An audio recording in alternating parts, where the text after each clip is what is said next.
Alright, let's talk about the most overused training tool in sports today. Ladder drills.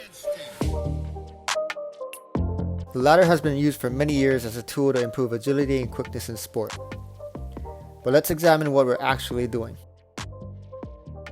Getting really good at performing these predetermined patterns and making it look really smooth and fast may feel like you're improving your agility.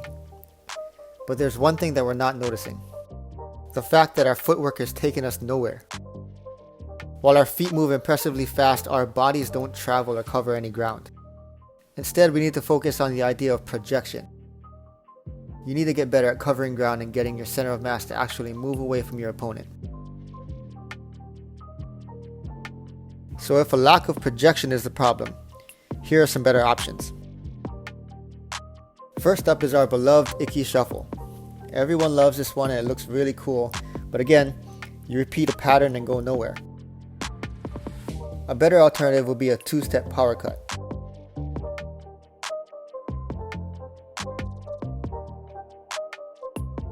The footwork pattern of a two-step cut is similar to the Icky Shuffle, but it trains you to push out of the cut into a sprint to cover ground like you would in real life. So instead of repeating the same pattern over and over, you actually get somewhere. This is the idea of projection, or covering ground with your center of mass.